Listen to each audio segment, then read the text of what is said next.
Le séisme de l'an dernier au Népal avait fait des milliers de morts et de nombreux pays s'étaient mobilisés pour venir en aide. Juste après le séisme, de nombreuses ONG et fondations chinoises s'étaient aussi précipitées sur place. Penchons-nous maintenant sur le cas de la Fondation chinoise pour la réduction de la pauvreté et voyons comment elle a œuvré au sein de la nation himalayenne. Après le séisme qui avait atteint le Népal, la Fondation chinoise pour la réduction de la pauvreté s'est rendue à Katmandou, la capitale népalaise, avec une petite équipe de secours. Leurs premiers efforts ont été de fournir tout ce qu'ils pouvaient dans la capitale.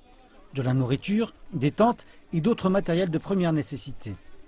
Berne Zhu est la directrice pour le Népal de la Fondation chinoise pour la réduction de la pauvreté. Elle dit qu'ils ont été capables d'atteindre les Népalais au bon moment. D'abord, nous sommes venus ici parce que le séisme a été soudain. Nous sommes venus ici et avons fait une recherche sur leurs besoins. Mais cette situation n'était pas bonne parce que chaque maison du village a été détruite. Donc nous pensions, avec notre expérience en Chine, que nous pouvions faire du travail très nécessaire pour eux. Nous avons donc construit le camp et leur avons donné de la nourriture. Mais 3 mois après cela, nous avons réfléchi au long terme. L'école publique avait été détruite, donc nous en avons construit une autre. Ça n'a été que le début. Depuis, l'organisation a adopté de nouvelles initiatives.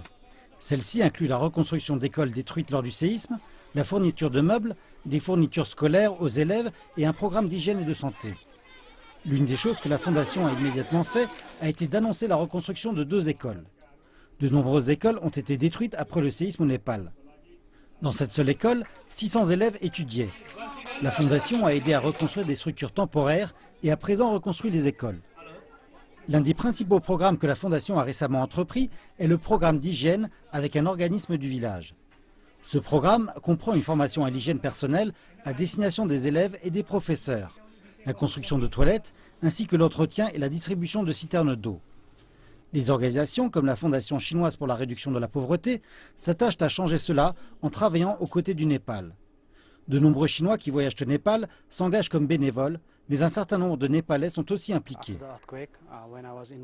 Après le séisme, lorsque j'étais impliqué dans cette organisation en tant que bénévole, j'étais responsable de la collecte d'informations sur les villages et les écoles affectées, afin que nous puissions les aider avec des biens de première nécessité. Ça a été une période de catastrophe, donc un peu d'aide à ce moment-là peut représenter beaucoup pour les gens. Mais il y a des difficultés.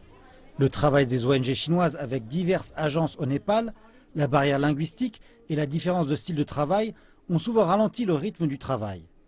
Madame Berne espère que les choses vont s'améliorer. Le Népal est l'un des pays les moins développés au monde et a besoin de soins médicaux et d'éducation. La Fondation chinoise pour la réduction de la pauvreté espère que d'ici à juillet de l'année prochaine, lorsqu'elle aura effectué 2 années entières d'aide, elle aura aidé au moins 16 000 Népalais.